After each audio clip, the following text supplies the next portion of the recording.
সন্ধ্যা, আপনাদের সাথে আছি তৌফিকা রহমান।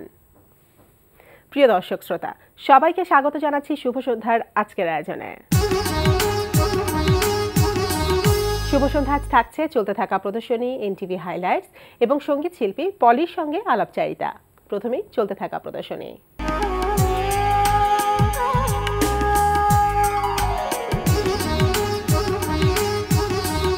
শুরুতেই জানিয়ে দিচ্ছি চলতে থাকা প্রদর্শনীর সময়সূচি। ধানমন্ডির আলিয়াস ফসেজের লা গ্যালারিতে প্রদর্শিত হচ্ছে আলোকচিত্রী ডিএমবি আকাশের আলোকচিত্র প্রদর্শনী। প্রদর্শনী বিকাল 3টা থেকে রাত 9টা এ সময় চলবে 29 এপ্রিল পর্যন্ত। ধানমন্ডির গ্যালারি চিত্রকে অনুষ্ঠিত হচ্ছে প্রয়াত বর্তমান 11 জন শিল্পীর আঁকা ছবি নিয়ে দলিত চিত্রকলা প্রদর্শনী 2017। প্রদর্শনীতে শিল্পীদের মোট 57টি চিত্রকর্ম স্থান পেয়েছে। সকাল 10টা থেকে রাত 8টা এই সময় প্রদর্শনী চলবে 20 এপ্রিল পর্যন্ত। মোহাম্মদপুর কলাকেন্দ্রে প্রদর্শিত হচ্ছে মুন রহমানের একক চিত্রকলা প্রদর্শনী ফেস টু ফেস। বিকাল 5টা থেকে রাত 8টা এই সময় প্রদর্শনী চলবে 24 এপ্রিল পর্যন্ত। এবার এনটিভি হাইলাইটস।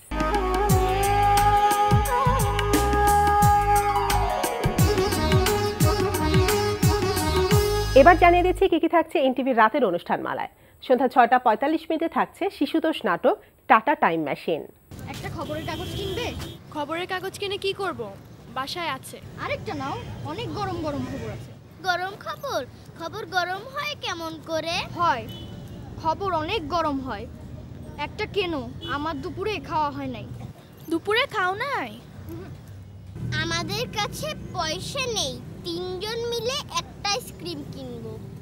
ঠান্ডা আইসক্রিম কিনে কি করবে? গরম গরম খবরের একটা কাগজ কিনবে? রাত 8টা 20 মিনিটে দেখবেন কাজী মোহাম্মদ মোস্তফার প্রযোজনায় অনুষ্ঠান গ্লিটার রান্নাঘর।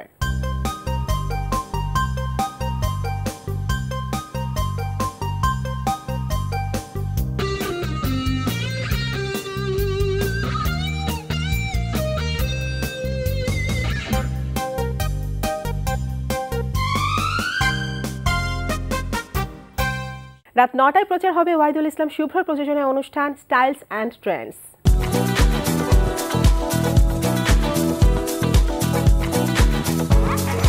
রাত 9টা 40 মিনিটে প্রচার হবে গোলাম সোহরাব দদুলের পরিচালনায় ধারাবাহিক নাটক সংসার। কই আমার প্রশ্নের উত্তরটা দাও। কি জানো? মেয়েদেরকে নিয়ে কেন বিজ্ঞাপন বানাচ্ছ তোমরা? মেয়েদের দিয়ে কেন? আসলে ওই ভিউয়ার্সরা মেয়েদেরকে দেখে বেশি মজা পায়, তাই আর কি।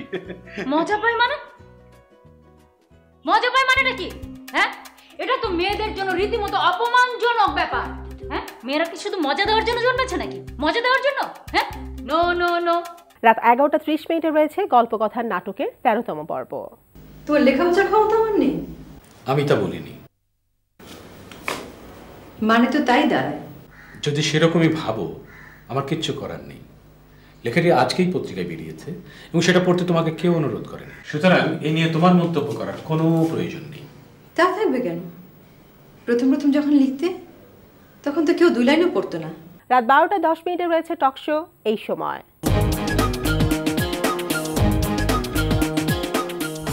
এই ছিল এনটিভি রাতের অনুষ্ঠান মালার সময়সূচি। এবার আলাপচারিতা।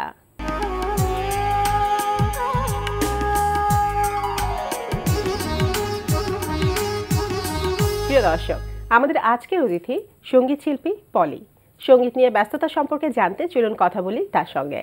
শুভ সন্ধ্যা। শুভ সন্ধ্যা, কেমন আছেন? এই তো ভালো আছি, আপনি কেমন আছেন? আছি ভালো। তো সঙ্গীতের মানুষ, অবশ্যই এই সঙ্গীতকে নিয়ে ব্যস্ত সময় কাটছে। কেমন সময় চলছে এখন এই সঙ্গীতকে নিয়ে? এই তো স্টেজ শো, তারপরে রেকর্ডিং, শুটিং, এগুলো নিয়ে একটু ব্যস্ত চলছে। সব কাজই চলছে একসাথে। আচ্ছা, যেহেতু সঙ্গীত পরিবারের মানুষ, আপনারা যখন একসাথে সবাই হন তখন তো গানটা অবশ্যই থাকে, তখন নিশ্চয়ই অনেক এনজয় করেন। তখনকার এক্সপেরিয়েন্সটা আমাদেরকে একটু বলেন, কি করা হয় তখন একসাথে সবাই গান করেন, কেমন লাগে? আসলে যখন মাঝে মাঝে আমরা বসি, আগে তো আমার মা বেঁচে নেই আমাদের মাঝে, মা গান করতো, বুলু ভাই তবলা বাজাতো, দেখা যাচ্ছে ডলি কোনো কিছু একটু বাজাতো, আমিও কোনো কিছু বাজাতাম। আসলে ঘরোয়া পরিবেশে যখন গান করতাম না, খুব ভালো লাগতো। মা গান করতো, আমরা শুনতাম, আমরা গান করতাম, মা শুনতো, একটা ডিফারেন্ট ব্যাপার ছিল। আচ্ছা আচ্ছা। মানে অন্যরকম একটা মজাও হ্যাঁ সেটা। মজা যে সবাই ফ্যামিলি একসাথে বসে। আচ্ছা আচ্ছা। এটা তো এই যে ডলি শান্তনী আপু, বাদশা বুলবুল ভাইয়া, আপনারা যখন একসাথে এবং আপনারা তিনজন ভাই বোন যখন গান করেন, অবশ্যই নিশ্চয়ই এ ওর ভালো বা না এটা এরকম হয়েছে এটা এরকম হ্যাঁ, হলে ভালো, এই বুলবুল ভাই জিনিসটা করা বেশি হয়। ধরে, আচ্ছা কারণ বুলবুল ভাই যেহেতু বড়, হ্যাঁ, হ্যাঁ। দেখা যাচ্ছে কোথাও ভুল করলে বলে দেয় যে এই জায়গাটা না এইভাবে করো। হ্যাঁ এটা আমার ক্ষেত্রেও হোক, ডলির ক্ষেত্রেও হোক। তো এটা আমি মনে করি একটা মানে আমার ভুল ধরে দেওয়া। অবশ্যই অবশ্যই সে একটা ভাই না, অ্যাজ এ একজন দর্শক হিসাবে যে এটা না এইভাবে করো, ভালো লাগে, এটা খারাপ লাগে না। আচ্ছা। এবং সেক্ষেত্রে বলা যায় আপনারা তিনজনের গার্ডেন হিসেবে কাজ করছেন, হ্যাঁ, তা এটা তো একটা অনেক অবশ্যই। বড় সুবিধা। জি। জি। আচ্ছা, এবার চলে আসি আমরা কাজ নিয়ে।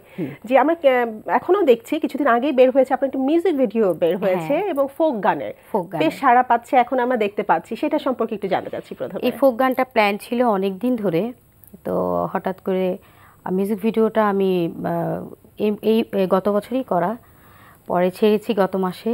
মিউজিক ভিডিওটা আসছে হচ্ছে আপনার সিডি চয়েস থেকে। আচ্ছা। খুবই সুন্দর একটা ফোক গান এবং খুব টাচি কিছু কথা। আচ্ছা। এটার কথা লিখেছে আপনার নুরি পাগল, সুর ছিল হযরত আলী। মানে খুবই এত সুন্দর। আর মিউজিক ভিডিওটি করেছিল সৌমিত্র ঘোষ ইমন। আচ্ছা, শুটিং হয়েছে কোথায়? শুটিংটা করেছিলাম আমরা মানিকগঞ্জ জমিদার বাড়িতে আর ঢাকা, মানে দুই দিকে মিলিয়ে করা হয়েছিল। খুবই সুন্দর একটা মিউজিক ভিডিও, আশা করি সবার ভালো লাগবে দর্শক। এবং এখন তো সারা নিশ্চয়ই পাচ্ছেন? হ্যাঁ, অনেক সারা পাচ্ছি যে খুবই ভালো হয়েছে তোমার। তাহলে আমরা গানটা কি একটু শুনতে পারি? এখন গানটা শুনে ফেলি। আচ্ছা আচ্ছা, ঠিক আছে। ভাবে বুঝি আমার লাগি তুমি পাগলিনী,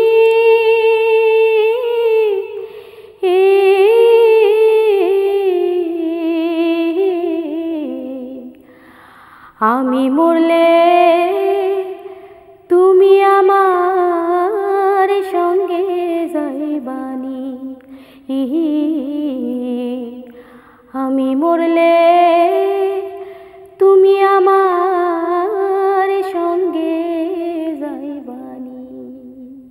বেশ ভালো চলছে এবং এখন মিউজিক ভিডিও অনেক হচ্ছে এবং সবাই নিচ্ছেও, খুব লুফে নিচ্ছে। হ্যাঁ। কিভাবে দেখছেন আপনি এটা? আমি খুবই ভালোভাবে দেখছি, কারণ এটা আমরা যখন আগে করে আসছি তখন কিন্তু এই জিনিসটা ছিল না। আসলে আমি মনে করি যে যুগের সাথে সবকিছুই যখন চেঞ্জ হচ্ছে, তো এটা খারাপ কিছু না। এখন মিউজিক ভিডিও কিন্তু মানুষ গানও শুনছে, দেখছেও। জি। তো এটা অনেক সুন্দরভাবে প্রচারও হচ্ছে। একটা শিল্পী গান করছে, তার সাথে মডেল অনেক মডেল থাকে, সেই গানটা খুব তাড়াতাড়ি জনপ্রিয়তা পাচ্ছে এবং অনেক চ্যানেলে যাচ্ছে এবং সবাই দেখছে, সবাই প্রশংসাও করছে। তাই মনে করি এটা খারাপ কিছু না, এটা ভালোই। তো ভালোই, সেটাই। আচ্ছা, গত বছর আমরা আপনার এবং আসিফ ভাইয়ের আরেকটা ডুয়েট সং পেয়েছি এবং সেটা অনেক জনপ্রিয় হয়েছে, বেশ রেকর্ডও করেছে আমরা জেনেছি। তো সেটা সম্পর্কে জানতে চাচ্ছি। এটা আধুনিক গান। এটা হঠাৎ করে প্ল্যান, আমার খুব ইচ্ছা ছিল আসিফ ভাইয়ের সাথে একটা কাজ করার। তো হঠাৎ করে আসিফ ভাই বলল যে তুমি একটু ফরিদ ভাইয়ের স্টুডিওতে যেও। তো আমি গেলাম, গিয়ে আমাকে গান শোনালো। তাই আমি বললাম কি করবো? তো ফরিদ ভাই বলল ভয়েসটা দাও। তো দেওয়ার পরে আসিফ ভাই পরে দিল। পরবর্তীতে আমাদের ডিসেম্বরের 20 তারিখে গানটা রিলিজ করে। তো কথাও সুর কার করা? কথা ফরিদা ফারহানা। আচ্ছা। আর সুর ফরিদ আহমেদ। সুর এবং সঙ্গীত কম্পোজিশন করেছে। আচ্ছা, খুবই সুন্দর ফরিদ ভাই করেছে। তো এত প্রশংসা যখন শুনছি এবং এত রেসপন্স ভালো পেয়েছেন, গানটা আমাদের শুনতে ইচ্ছা করছে, গানটা শুনি। এটা খুব রোমান্টিক একটা সং। প্রেমের একে গল্প লিখিব আমি, গল্প জুড়ে শুধু থাকবে তুমি, ভালোবাসার নীল চাদরে স্বপ্নগুলো জড়িয়ে ধরে একই সাথে চিরদিনই থাকব। তুমি আমার হবে, আমি তোমার হব, তুমি আমার হবে, আমি তোমার হব। বাহ, চমৎকার, খুবই ভালো লাগে। খুব সুন্দর একটি গান। আচ্ছা, সফট রোমান্টিক সং। নতুন কোন অ্যালবামে কাজ কি চলছে? কাজ করছি। আমার মা তো লালন গীতি, পল্লী গীতি গান করতো। তা আমার খুব ইচ্ছা আছে একটা লালনের অ্যালবাম করার। তো কাজ প্ল্যান করেছি, কাজ চলছে, কিছু কাজ করছি। আচ্ছা। তো ইচ্ছা আছে সামনে হয় ঈদে যে কোনো একটা অকেশনে আমি এটা ছাড়ব, অ্যালবাম পাবো আমরা। তো 2007-এ আমরা আপনার লাস্ট অ্যালবাম পেয়েছি, এটা চতুর্থ অ্যালবাম ছিল, মাঝখানে অনেক গ্যাপ, সেটার কারণটা কি? এটা আসলে একটু পার্সোনাল একটা ছিল, আমি একটু ব্যস্ত ছিলাম। তো যার জন্য গানটা কন্টিনিউ করতে পারি ব্যস্ততার কারণে আসলে ব্যস্ততার কারণে, কিন্তু স্টেজ শো করেছি, করা হয়েছে। আচ্ছা, ওইটা কিন্তু করা হয়েছে, ওটা কিন্তু অফ ছিল না, তো এখন আবার শুরু করছি। আচ্ছা, তো লাস্ট যে অ্যালবামটা ছিল যেটা বললাম 2007-এ বের হয়েছিল, সেটার নামটা কি ছিল এবং কেমন হয়েছিল এবং কি কি গান ছিল? ওটা ছিল ফোক গানের, ওটা ফোক ছিল, এটা সন্ন্যাসী বানাইলি, ওই গানটা খুব ভালো সাড়া পেয়েছে, ওটা আসছিল আপনার সাউন্ডটেক থেকে। আচ্ছা, এবং ওটা কিছু কিছু গান খুব ভালো ছিল। আচ্ছা আচ্ছা, কটি গান ছিল সেখানে? আগে তো যখন আমরা অ্যালবাম করতাম 12টি থাকতো, 10টা থাকতো, কিন্তু ওটার মধ্যে 12টা গান ছিল। 12টা গান ছিল। আচ্ছা, ওটার রেসপন্স তাহলে ভালোই পেয়েছিল? ওটা ভালো ছিল, ফোক তো হ্যাঁ হ্যাঁ, খুব ভালো ছিল। ঠিক আছে, তাহলে আমরা সেই অ্যালবাম থেকে একটা গান শুনি। আচ্ছা, ওই অ্যালবাম থেকে পাগল বানাইলি রে বন্ধু, ও বন্ধু বন্যাসী বানাইলি, ও বন্ধু সন্ন্যাসী বানাইলি, আমার সন্ন্যাসী বানাইলি রে বন্ধু, ও বন্ধু বৈরাগী বানাইলি, ও বন্ধু সন্ন্যাসী বানাইলি। বাহ, তো আপনার ব্যাপারে একটা বেশ মজার জিনিস আছে, সেটা হচ্ছে যে আপনার প্রথম অ্যালবাম বের হচ্ছে অনেক ছোটবেলায়, আপনি যখন ছোট ছিলেন, তো সেই গল্পটা একটু আমরা জানতে চাচ্ছি। আসলে এই যে ফার্স্টে ডলির অ্যালবামটা আসার পরে তখন বুলু ভাই বললো যে ডলিটা যেহেতু আসছে তুমিও করো, তখন আমি কি গাইবো, তো বললো করো, একটা সমস্যা নাই, পরে আস্তে আস্তে তুমি পরে তো আর গাইতে থাকবা। হঠাৎ করে প্ল্যান করা, হঠাৎ করে করা, আমার খুব ভাগ্য ভালো যে ওখানে আমার ওই অ্যালবামে খুব ভালো ভালো গীতিকাররা গান লিখেছিল, যেটা নাকি অনেকে আমাদের মাঝে নাই। নজরুল ইসলাম বাবু ভাই, তারপর অনেকেই, তারপর সুর আর কম্পোজিশন করেছিল বদরুল আলম বকুল ভাই, উনি আছে।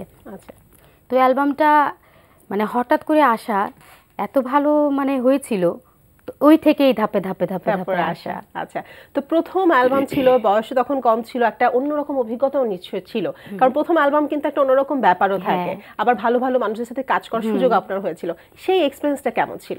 ওই যে বললাম যে ছোটবেলা মানে আমি যে এত ভালো গান পাবো, ওনারা আমার কাজ করবে, এটা আসলে আমি তো কখনো ভাবতেই পারিনি। আমি ভেবেছি হ্যাঁ হয়তো পরে আমি গান করব, কিন্তু আমি মনে করি আমার ভাগ্য অনেক ভালো যে আমি ভালো মানুষের কিছু কাজ আমি করতে পেরেছি। হ্যাঁ হ্যাঁ, তা তো ঠিকই। আচ্ছা, তো যেহেতু সঙ্গীত পরিবার থেকেই আসা, সঙ্গীতের অনুপ্রেরণা সবার কাছ থেকে দেখে দেখে হয়েছে, এটা স্বাভাবিক, কিন্তু শুরুটা কত বয়সে হয়েছিল, কিভাবে হয়েছিল? শুরুটা একদমই ছোট, দেখা যাচ্ছে 4 বছর থেকে আমি গানে আসা।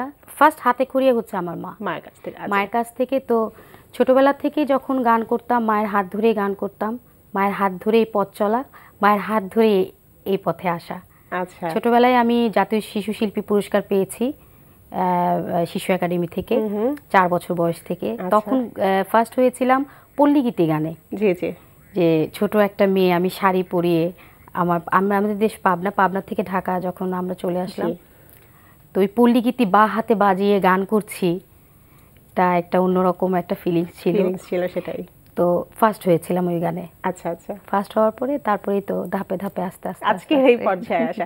তো 3 ভাই বোনের একসাথে কি গান করা হয়েছে বা অ্যালবামে কাজ? আচ্ছা, এই অ্যালবামে কাজ করা হয়নি, কিন্তু চ্যানেলে কাজ করা হয়েছে।